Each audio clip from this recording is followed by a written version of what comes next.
Now, we obtained exclusive video from a resident in the complex. It shows men sleeping in that stolen car right there, and that was at about 9 a.m. A half hour later, police arrived at the scene.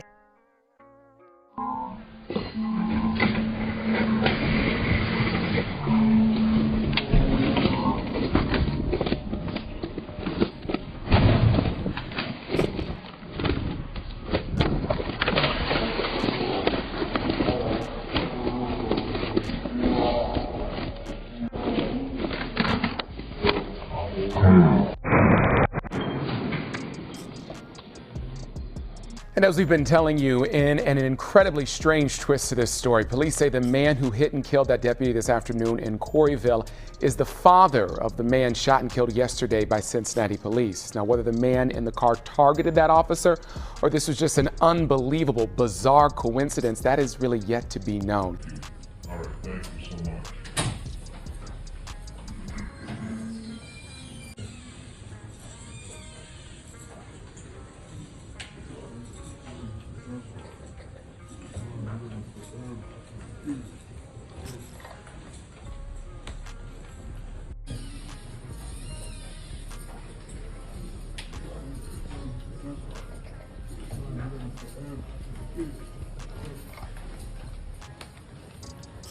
A Cincinnati police officer who killed a man yesterday in East Price Hill says that he thought that his life was in danger when he shot the suspect, and we now know the identity of the man who died yesterday. He was Ryan Hinton, just 18 years old. He was one of 4 men suspected in a car theft earlier yesterday morning.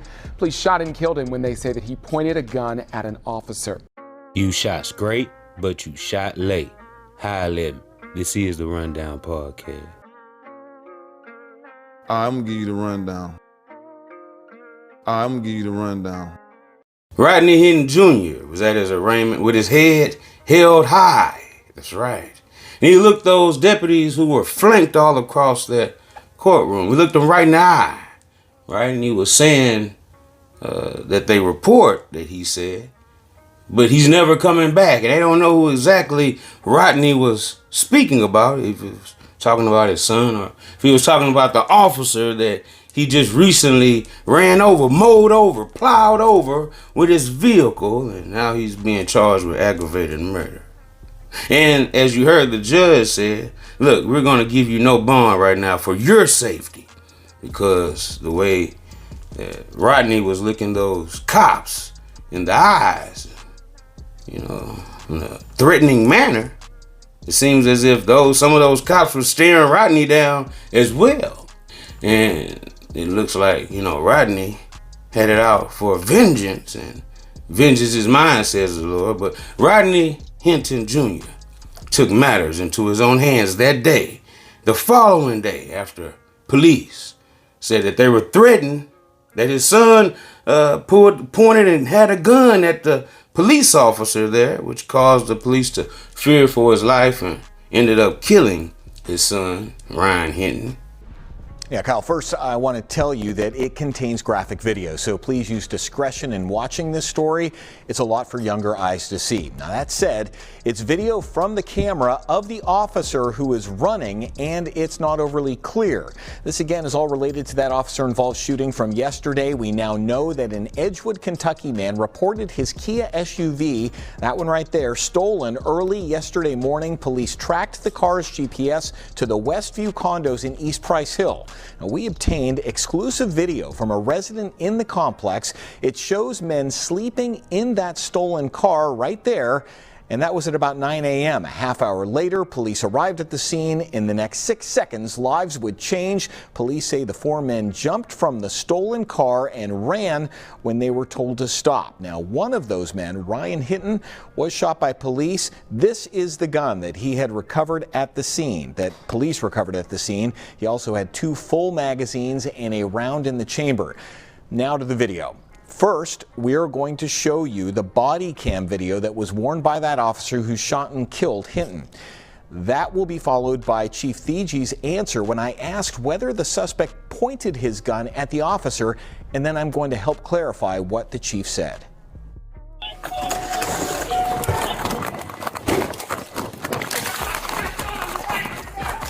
Go.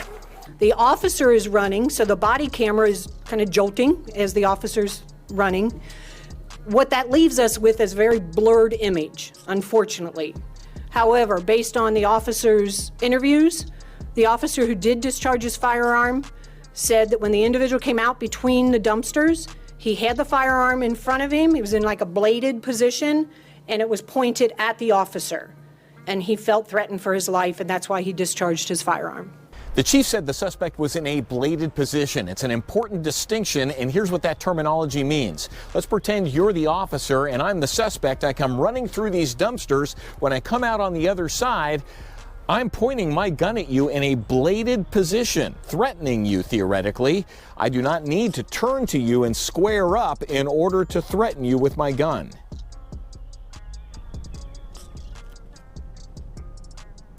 All right, well, there will now be a full investigation with the Citizens Complaint Authority and the Hamilton County Prosecutor, which is when we will get a determination of whether the officer acted appropriately. At this point, the chief is implying that he did. Kyle? All right, David, thank you so much. Of the other 3 men who ran from police, 2 are now in custody.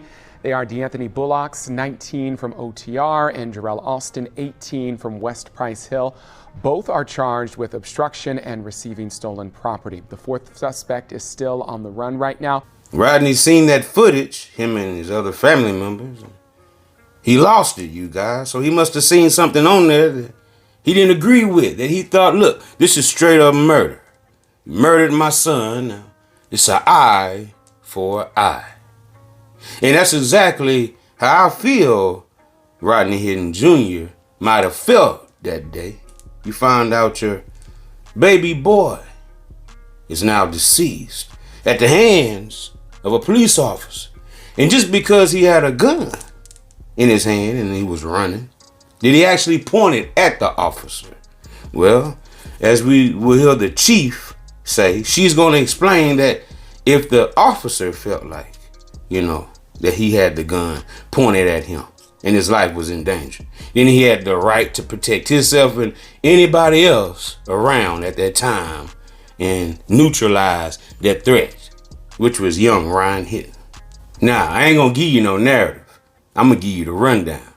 And as far as I seen in that body camera footage, when Ryan Hinton first got out that car and started to run away from the police, the police are reporting that he dropped his gun, and that's what caused it to get scratched up, and they showed the evidence of the gun being scratched and said that the police officers heard this metal object hit the ground and assumed that it could have been that firearm that they retrieved, okay, along with a couple of magazines.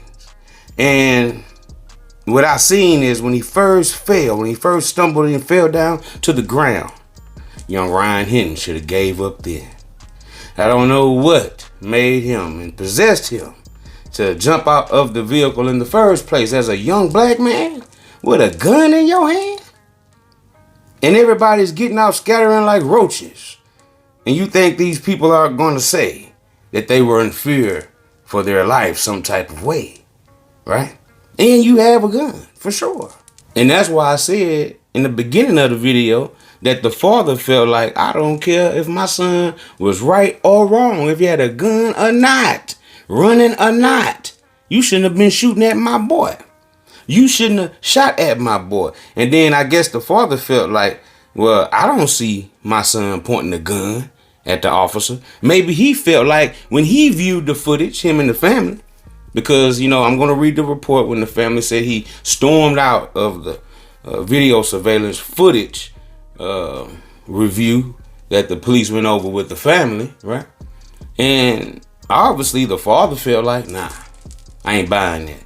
My boy did not point that firearm at the officer. And the family said right after the father viewed that video, right, that he was no longer seen by the family leading up into that next day until the incident had happened. And that's when they found out he was involved in running over, mowing over, plowing over, right? Just bogarting his vehicle over that officer intentionally, right? Taking his life in revenge, right? For the killing of his son, Ryan Hinton. Now, a lot of racist Caucasian people are outraged. That's right. And notice I said racist Caucasian people. So if it don't apply, let it fly, right? Because, of course, this brings a lot of racial tension, as we just seen with the Carmelo Anthony and Austin Metcalf case, right? The fatal stabbing, the Texas track meet tragedy, right? And black against white, and the media pins us against each other with these race baiting tactics that they use, right, with these videos and information that they put out. And they're real selective on which cases and stories they put out there to the public. Get us all riled up in our feelings. And here we go now, here with another one, right? Like Khaled, and another one, right? Now we have the story of a black father who stood up, who felt that, his son's life was worth revenging, right? So I can't say how the man felt, but obviously the father felt as if he had to retaliate. And there had to be an eye for an eye type situation for him to have balance and equalization, right, in the situation. That's all I can pretty much sum up as, because that's what it seems like. He got gratification in sort of a way that when you see him walking out of that courtroom, he had his head held up high. Yeah, I did it. That's right. He's never coming back. Yeah, he never coming back though, right?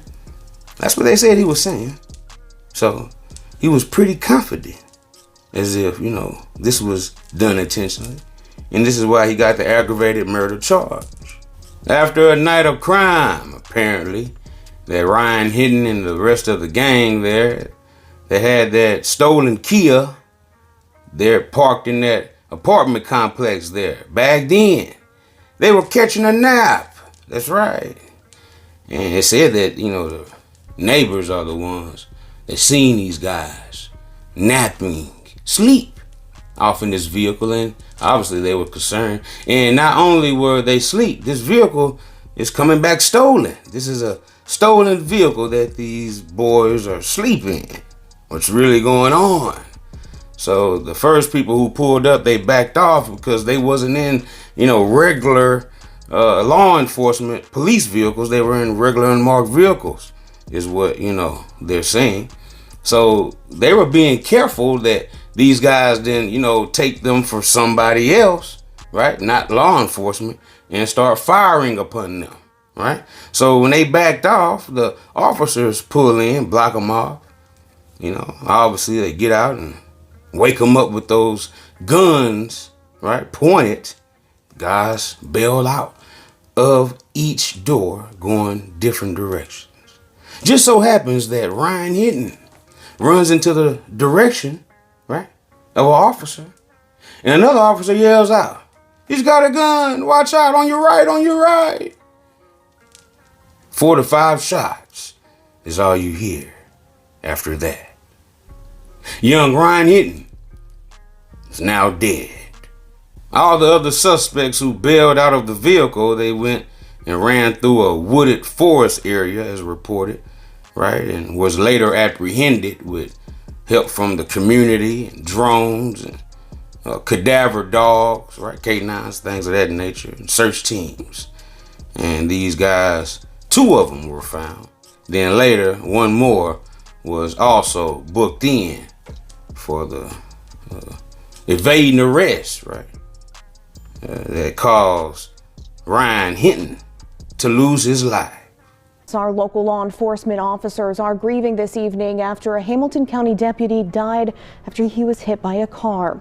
The man accused of hitting him made his first court appearance today. The sheriff's office is not releasing the deputy's name yet, but Cincinnati police say he was directing traffic ahead of University of Cincinnati's graduation ceremony when a car struck him and a pole.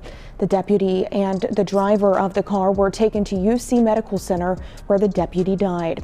Police have since identified the driver as Rodney Hinton Jr., the father of a man shot and killed by Cincinnati police on Thursday. Now police reported he was in critical condition on Friday afternoon, but he appeared in court this morning for an arraignment on an aggravated murder charge. Court documents claim Hinton Jr. intentionally struck the deputy with his car. He's being held without bond until his next court appearance on Tuesday. The judge ordered he be held at the Claremont County Jail for his own safety. Cincinnati police say that case is connected to an officer-involved shooting on Thursday. Police say they approached a stolen car in East Price Hill when 4 men got out and ran. Cincinnati police say Hinton Jr.'s son, 18-year-old Ryan Hinton, ran from officers. Although it's hard to see in this body camera footage, police say the young man had a gun and pointed it towards the officer. Chief Teresa Thigi says the officer told investigators he felt threatened, so he shot Hinton. Hinton did die at that scene. Police arrested 2 of the suspects the same day. They are 19-year-old D'Anthony Bullocks and 18-year-old Jarrell Austin. They are charged with obstruction and receiving stolen property. After a days-long search, Cincinnati police say they have now also arrested the final suspect in that case, 18-year-old Sincere Grigsby. He's charged with receiving stolen property and felony obstruction of official business. Now, it's pretty much understood that Rodney Hinton Jr., the father of Ryan Hinton, targeted Larry Henderson, that retired officer, deputy, right, who returned to help out on the force that day with traffic at that graduation ceremony there. He was helping navigate traffic when Rodney Hinton Jr. said they had accelerated on his gas pedal. Put the pedal to the metal, as they say. Wow. Yikes. Did the unthinkable to Larry Henderson, you guys. Rest in peace to the officer. Love of condolences to his family in their time of grievement and bereavement. Because that was very, very cold-blooded of Rodney Hinton Jr. But I guess some people have to get their get back. Some people don't wait until they get justice. Some people just take justice in their own hands. And I'm pretty sure, right? This is just a guess. They don't want other black men thinking the same way Rodney Hinton Jr. thought and, ran over this officer. Got some revenge.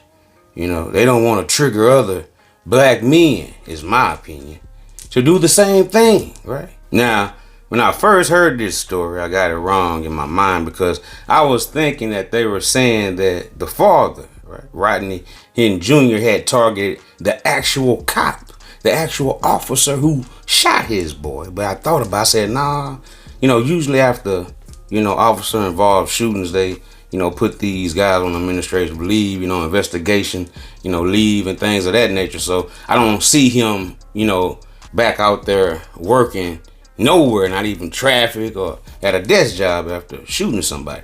So, I kind of figured that wasn't, and they kept saying, this was a retired deputy that he ran over, okay? And he was just helping out that day with the graduation ceremony, traffic out there. Now, the law firm of the family put this message out concerning the matter of Ryan Hinton. It says, our firm was hired by members of Ryan Hinton's family to conduct an investigation into the shooting death by an officer with the Cincinnati Police Department. We are in the preliminary stages of that investigation. Yesterday, we attended a meeting between the family and the members of the Cincinnati Police Department to view body camera video of Ryan Hinton's shooting death. Ryan Hinton's family, including Ryan's father, was present at the meeting, and they were understandably distraught as they watched the body cam video. Ryan Hinton's family, including Ryan's father, was present at the meeting, and they were understandably distraught as they watched the body cam video. After the meeting with the police department, Ryan Hinton's father left in his own vehicle, and that was the last we heard from him until learning about the tragic incident involving a law enforcement officer who was working a traffic detail near the University of Cincinnati. On behalf of Ryan Hinton's family, we offer our heartfelt condolences to the family and colleagues of the officer who was killed yesterday. This is an unimaginable tragedy for this community. Ryan Hinton's family is heartbroken by this tragic turn of events, and we are all devastated for the family of the officer who was killed. Now, me, myself, personally, would I have done that? No. That was stupid. That was dumb. That was idiotic. But, I definitely don't agree with, Rodney Hinton Jr.'s choice to take the officer's life. An innocent man. Now, like I said before, I thought he actually took the life of the officer who actually did it. But, of course, like I said, that officer had to be on leave at the time. Now, I was thinking he tracked this dude down, right? Did some Liam Nelson type, special set of skills, you know what I'm saying? But look, that wasn't the case. He just chose a random officer that day, the next day, after they killed his son. And he killed one of them. So that's why I call this an eye for an eye. Now, this is definitely what they don't want. They don't want, people with this Nat Turner mind thinking, that they gonna get back and retribution, revenge for police killings, right? Of black young men, women, fathers, right? Who are gunned down by the hands of police. These black men and women, right? And kids also who lose their life to police officers and shootings. So, of course, those officers were there to intimidate Rodney Hinton Jr. as he was getting arraigned. Yeah, that's right. They were in there intimidating that man. And that's why I believe, he was gesturing and holding his head up high and smugged face, mean mugging, talking his shit to those officers in remembrance of his son, Ryan Hinton. Judge Tyrone Yates seems like he a cool brother or whatever. Seems like he laid back, and he knows that this is gonna be a big case. And Tyrone Yates I guess he's debating on giving a bond to Mr. Hinton, and he knows how controversial this case could be, being that this is a black judge from my understanding, right? And so many eyes are going to be on this case, being that this black man that killed this Caucasian officer, right, who was targeted just because his son was killed the day before by law enforcement. So, this heinous act, I'm pretty sure they're going to try to make a example out of Mr. Rodney Hinton Jr. So we just have to wait and see the outcome. Now, as we learned in that press conference, one of those journalists asked the chief if these 4 fatal police shootings plus 2 more, 6 shootings altogether in just a couple of weeks, said this journalist.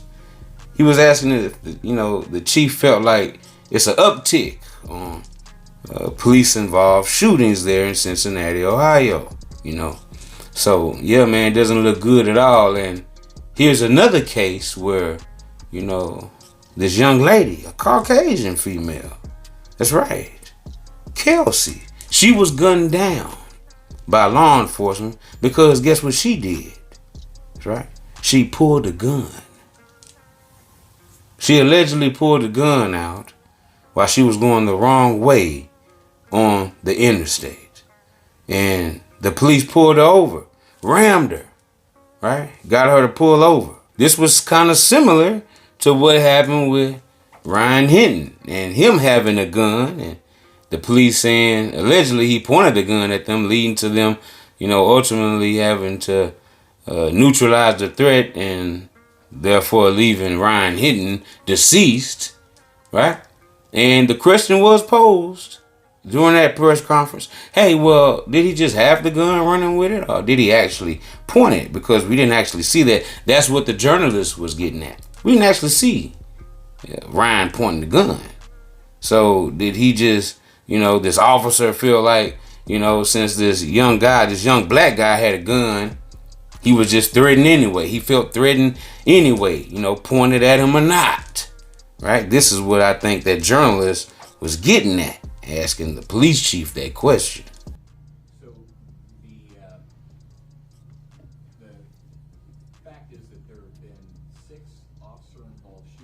4 fatal in the last 6 weeks. Now, your department, Right. obviously. Do you have any thoughts on that? I think that the media coverage of this and therefore the public perception of it is, wow, there have been a lot of officer-involved shootings lately. Yeah, so I can't speak to the ones that occurred outside of the city limits. My message would just be, unfortunately, this is a potential outcome when you interact with police and you are armed with a weapon, whether it's an edged weapon, a firearm, or if you fail to comply, you're armed and you fail to comply with what an officer says.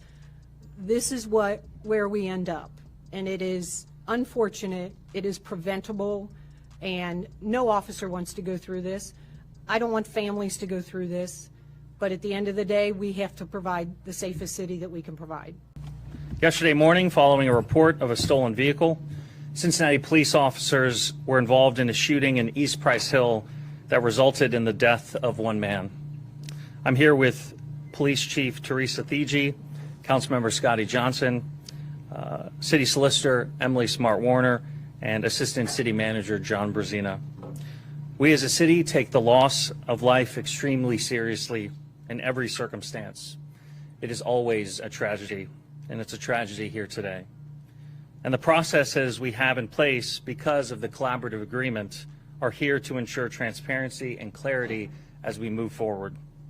At the top, I want to thank our police department and all the first responders for their work to keep surrounding residents safe during this incident and during the ensuing search for the remaining suspects. As with every officer-involved shooting, there will be an investigation into this incident with the Citizens Complaint Authority and CPD running parallel investigations. As always, we are committed to a thorough process in accordance with the collaborative, and I am confident that the CCA, our police department, and our city administration will direct these investigations with transparency and clarity. Thankfully, all the responding officers were unharmed. Thank you, and I will now invite Teresa Thigi to speak. Good morning, everybody. Thanks for joining us today. Before I start with the presentation itself, I want to say, when an incident like this one that happened yesterday occurs, the impact is felt long after the moment itself. The emotional toll doesn't end quickly. It lingers with the families, the officers, and the community for an extended period of time. Officers across the country confront dangerous situations every day, sometimes more than once a day. They are often compelled to make split-second decisions to protect others and themselves when faced with immediate threats. Yesterday was one of those occurrences. Let me be very direct. We cannot allow individuals to flee from officers with a loaded firearm aimed at them. When this happens, the outcome is almost always tragic. No one wins, and everyone involved is affected. As I review the sequence of events from yesterday, you'll see exactly how rapidly these things evolved, and it will permanently alter the lives of everyone involved.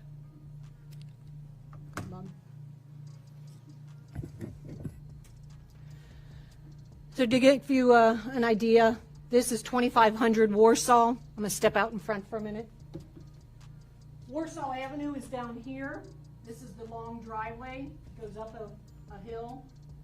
Where the incident occurred is at the dead end of the parking lot back here. You'll see vehicles there now. You'll see a photo. The stolen car that we're going to talk about was backed into a parking spot back there.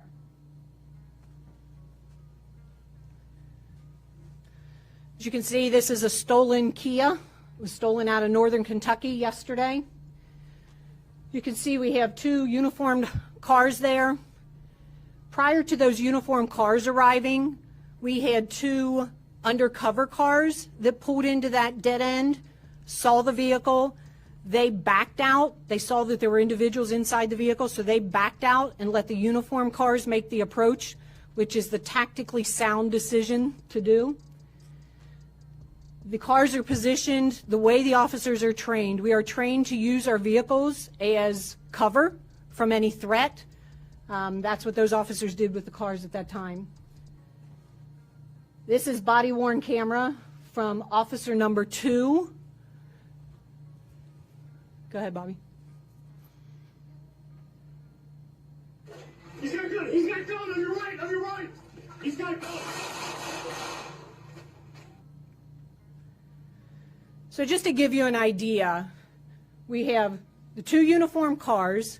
We have 2 officers. There's 4 individuals in the stolen vehicle. All 4 individuals get out and start running, some in different directions. So officers decide which individual they're going to pursue. One officer decides to pursue the individual who we now know had a firearm in his hand. The other officer pursued another occupant that fled from the vehicle, and that'll be significant here in a moment when you see. So this is a still image. Again, I'm going to step out front. The car is parked over this way, okay? They are chasing the individual.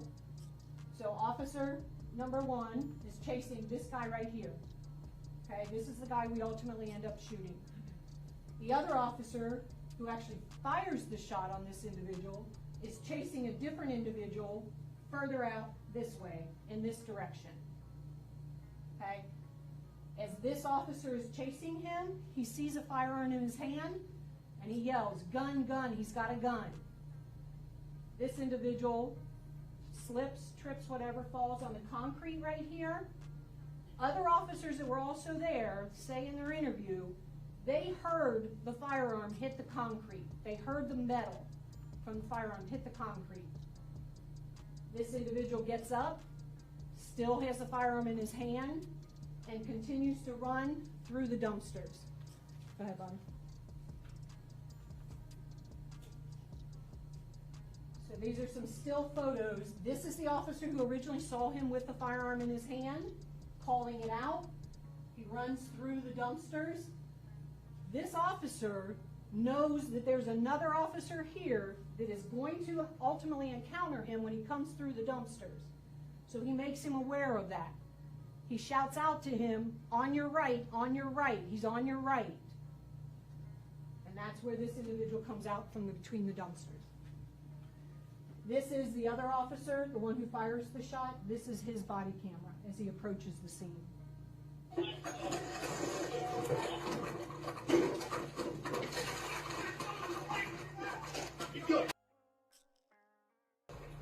the fuck down.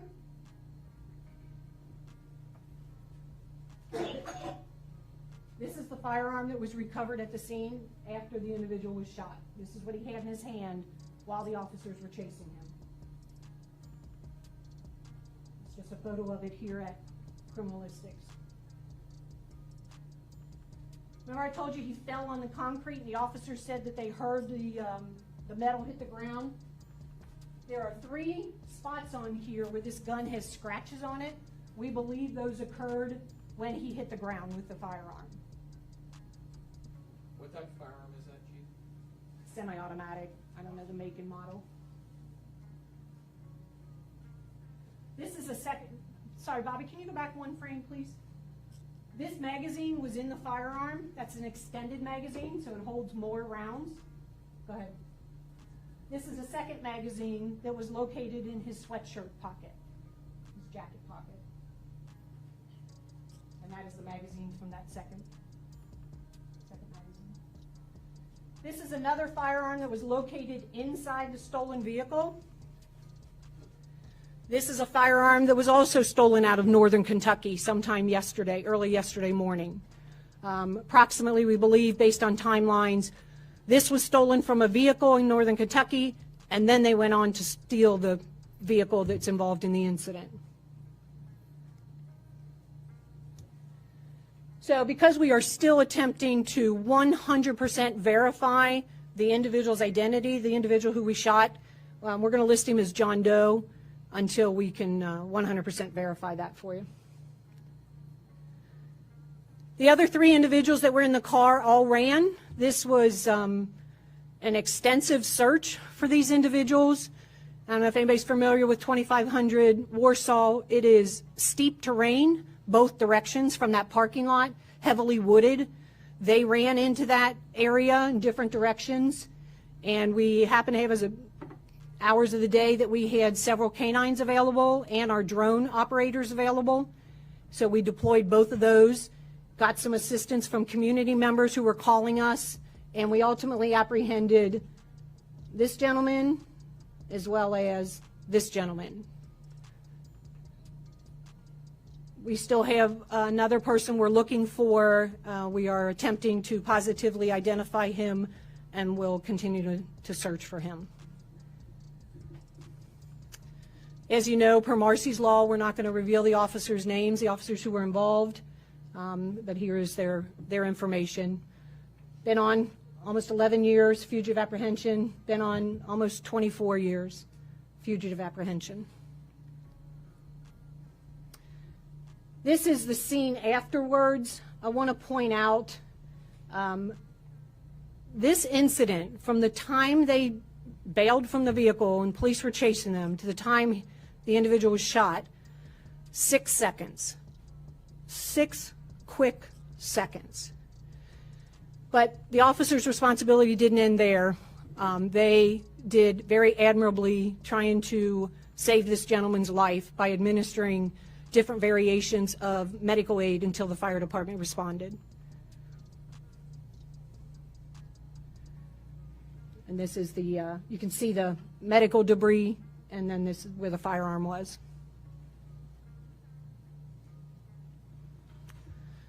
Okay, we'll take a few questions. The suspect, it was very difficult to see, really shows how volatile the situation is. But it was difficult for us to see if the suspect pointed his gun at the officer or whether he just had a gun and was shot because he had a gun. Can you tell why the officer shot the suspect? Yeah. So just to kind of give you a frame of reference, the individual is running with a firearm in his hand. The officer is running, so the body camera is kind of jolting as the officer's running. What that leaves us with is a very blurred image, unfortunately. However, based on the officer's interviews, the officer who did discharge his firearm said that when the individual came out between the dumpsters, he had the firearm in front of him. It was in like a bladed position, and it was pointed at the officer. And he felt threatened for his life, and that's why he discharged his firearm. How many times did the officer discharge the firearm? We believe 4 or 5. And hit him? We believe twice. And I do want to clear up, based on information that we received, the individual was struck in the chest. It exited out the back. He was struck in the arm. We believe it went through his arm and into his side.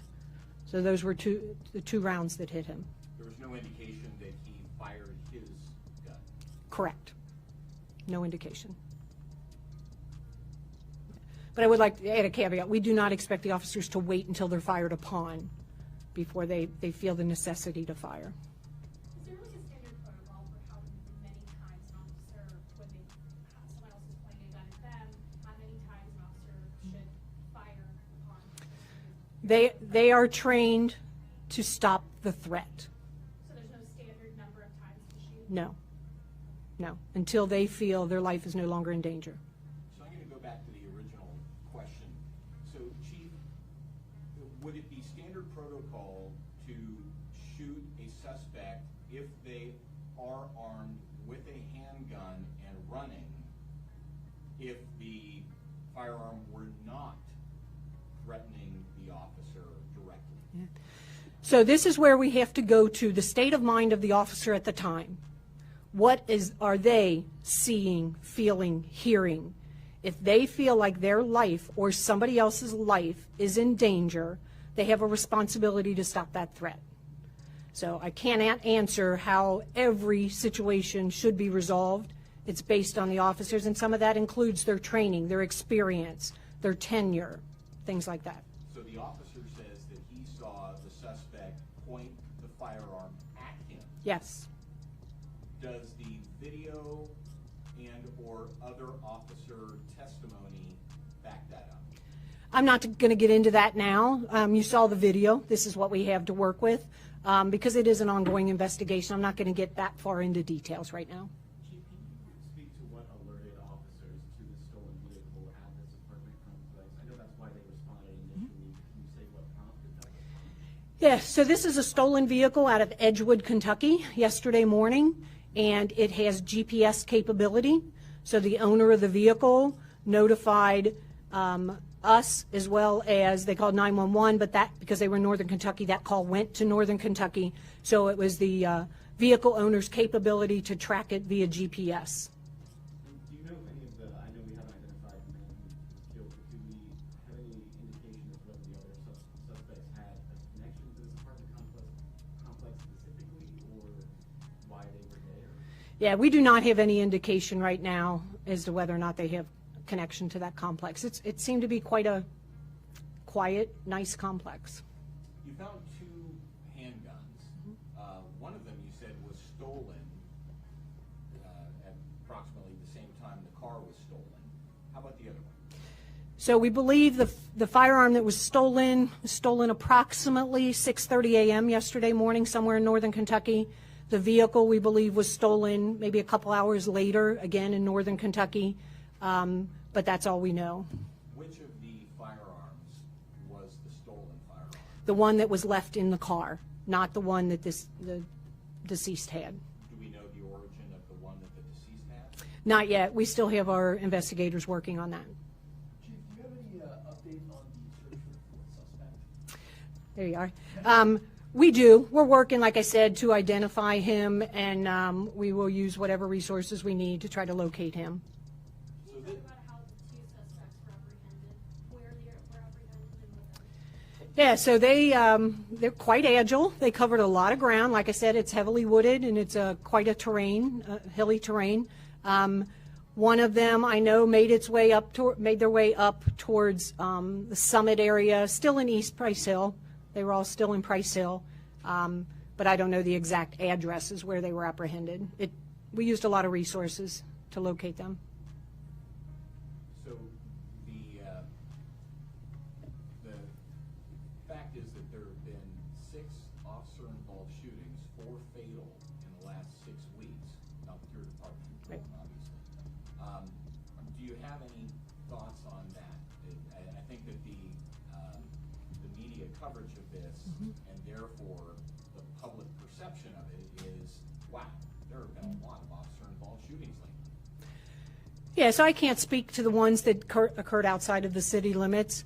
My message would just be, unfortunately, this is a potential outcome when you interact with police and you are armed with a weapon, whether it's an edged weapon, a firearm, or if you fail to comply, you're armed and you fail to comply with what an officer says. This is where we end up, and it is unfortunate. It is preventable, and no officer wants to go through this.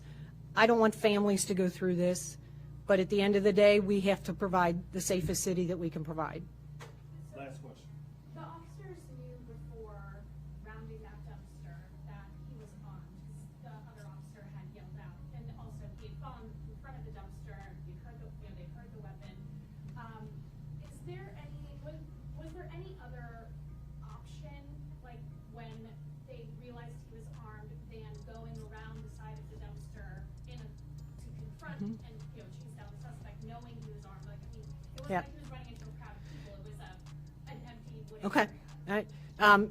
If you recall what I said, though, that officer who fired was actually chasing a different suspect when he encountered the individual armed with a firearm. And again, total 6 seconds. So for them to process and determine a different course of action, I think is unreasonable. Chief, that's 6 seconds from apprehension to the shots being fired off. I'm sorry? That's 6 seconds from the apprehension to the shots. No, 6 seconds from the time they pulled up and the people jumped out of the car to the time that he was shot. This is a chief. You said there was a magazine in the weapon. The picture showed a round above the weapon. Was there a round in the chamber as well? Yeah, that is normally how our criminalistics will process it. If there's one in the chamber, they will take it out, and then they will also display rounds that were in the magazine. I would have to ask the investigators for confirmation of that, but I believe so. Thank you. All right. Thank you. So with all these police-involved shootings, like what was reported, you know, you have another police-reported shooting where this female, this Caucasian woman, Kelsey Hadal, ex-MMA fighter also, right, athlete, she allegedly pulled a gun when she was going the wrong way on the interstate when the law enforcement had to ram her vehicle to stop her, right? And shots was fired. She was hit. And they still put her in handcuffs after they shot her. White lady, that's how they did it. The unit in the area of 66 I-275 southbound have a report of a vehicle northbound in the southbound lanes. Reports of a wrong-way driver led Union Township Police and state troopers to 275 near the East Gate exit late last night. All units, state patrols in the area attempting to get the vehicle to stop. A trooper intentionally crashed his cruiser into the SUV. Investigators confirmed the driver displayed a gun. Suspect has a gun, trooper out. They have not confirmed if the suspect dropped the gun, as what was relayed over police radio. Gun has been dropped, suspect being compliant. All this unfolding as John Larry, who was headed to work, pulled up on the scene. He began shooting video. They had him stopped and they was telling him, get out the car with your hands up. And the car just kept going. A few seconds later, Larry says he heard gunfire. And the car turned to the left. And then that's when the officer shot 4 or 5 times into the vehicle. Gunshots can be heard beneath the audio from another source in Larry's car. You did good today. We later learned it wasn't a man who was shot, but a 34-year-old woman, Kelsey Hildal of Blue Ash. On all units, suspect down, CPR in progress. Police tried to save her, but Hildal died at the scene. And guys, I want to be really clear. BCI is investigating, and while investigators did confirm that troopers were the ones that stopped the car, they are not yet saying whether it was a trooper or a police officer with Union Township Police who fired their weapon. They tell me those details will be released at a later date. So, you know, this is looking like a repeated thing for this police department there in Cincinnati, Ohio. No matter what color, what race, it seems like, you know, they don't care. You know, if you have a gun, just like the chief said, if you have a gun, you know, making these officers feel as if their lives is in danger.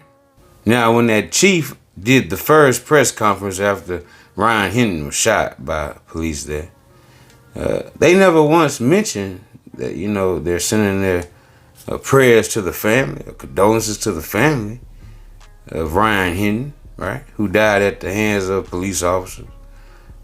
They never once said that. But then you have the Hinton family putting out a statement through the law firm, you know, for their family, saying condolences to the officer who the father ended up running over and killing, okay, in revenge for the death of his son, Ryan Hinton. So, you know, it seems like we're very forgiving people, or it seems like, you know, we're fast to offer our condolences and our love when the very same police department that was sworn to serve and protect the people, right? What if this officer is lying? Why come they show no compassion towards the life of Ryan Hinton? They killed him. What gives them the right? Just because they're the law? Well, according to that Bible, they all get sworn in. They put their hand on that Bible and become an officer, right? It's like the president puts his hand on the Bible. It's a hypocritical country. It says in the Bible, thou shalt not kill. So why do they have laws permitting, right, accepting these killings that are going on by the officers, right? Why do they practice this type of ritual, as I call it? Now, at that second press conference, the chief seemed stunned that the same case the day before involving this 18-year-old who lost his life, that she said she couldn't speak too much on, right? Because they were still gathering the facts and looking for suspects, right? A whole lot had changed since then. And since that, the other suspects have been apprehended. And also, you know, the arraignment of the father happened. And just for his safety, he had to stay locked up, you know, so nothing mysterious happens to the brother, if you know what I mean. But will they do him like Epstein? Wowzers. Yikes. Hope not.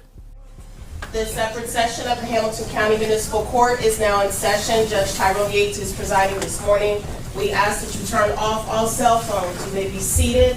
Please remain quiet during all proceedings. Good morning. Good morning, everyone. Good morning. Good morning. Good morning, Your Honor. Good morning. Good morning. Good morning, Your Honor. First case on the docket is going to be Ron Hansen.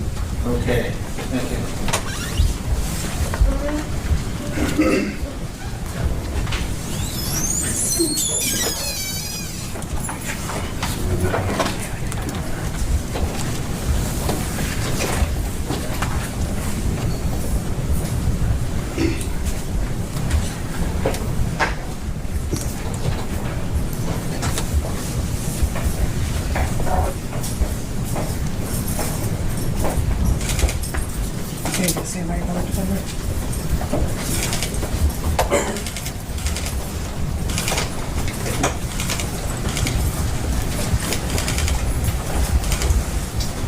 Good morning, Mr. Henson.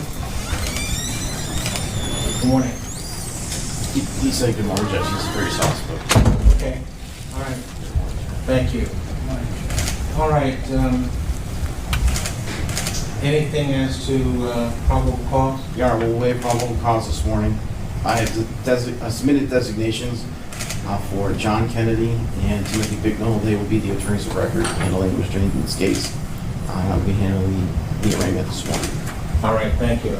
Mr. Prosecutor, or anything as to bond? As to bond, Your Honor, thank you. Your Honor, we understand this is a very, very serious, very terrible charge that Mr. Hinton is facing. He has a risk, but he does not have a history, Judge. He has no felonies in his record. His risk assessment score was a 1. He had no juvenile record. He works at BDF. He's married. He's a father. He's a graduate of Purcell Marion. I understand that this is an emotionally charged situation. I understand that Mr. Hinton's son may have been killed by the police earlier in the week. There was a review of that video. I understand that there is a lot of sadness and a lot of anger in this room right now, but in the community at large. And we just ask the court to set a reasonable bond in light of everything and to allow the our constitutional process to play out. All right, thank you. Andy, you've given me a pre-trial services sheet. Is that right this morning? All right, the court has had a chance to review that and his past history. Is there anything from the state through the prosecutor? Yes, Your Honor. Ryan Nelson on behalf of the prosecution. Could you give us more volume, please? Yes, Your Honor. Ryan Nelson on behalf of the prosecution. What we believe that the evidence will show is that yesterday, on or about the 2nd of May, the defendant was traveling, I believe, to be eastbound on Martin Luther King Avenue at MLK, I believe at Burnett Woods, at the intersection, I believe immediately north to the rear entrance of the University of Cincinnati. The defendant stops his car. The defendant, in a way that was calculated and premeditated, lined up his car, deliberately accelerated his car, and purposely caused the death of an on-duty deputy sheriff who was doing a detail at that intersection.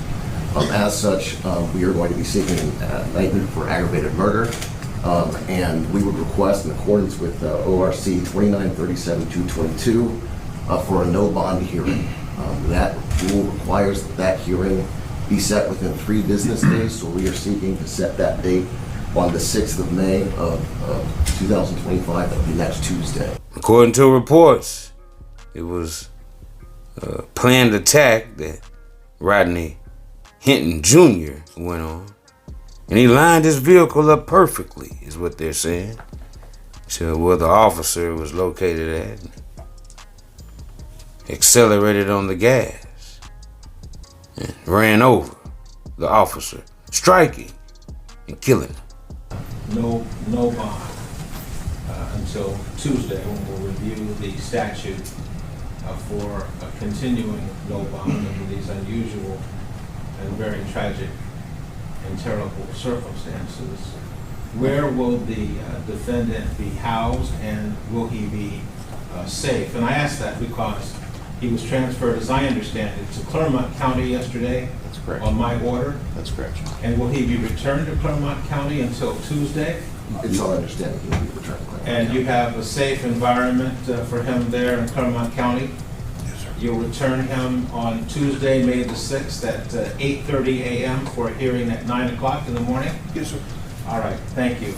Your Honor, for the record, we'd ask the court to put a bond on him now, but we understand that it's not a voluntary request. All right, no bond. Thank you. Thank you. And we can hold him at no bond for 72 hours, Yes, is that right? yes, correct. Thank you. All right, thank you so much.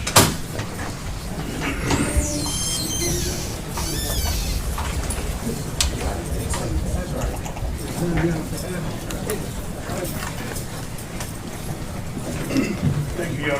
No, thank you all. Thank you all for being here. Thank you. Thank you. And another thing they mentioned, that the officers did administrate CPR, right, until the paramedics got there after the fatal shooting of Ryan Hinton. So y'all get in the comment section and y'all let me know what y'all think about this entire situation. And until the next time, this is OG Jucario TV with the latest in rap, hip hop, celebrity, and urban news.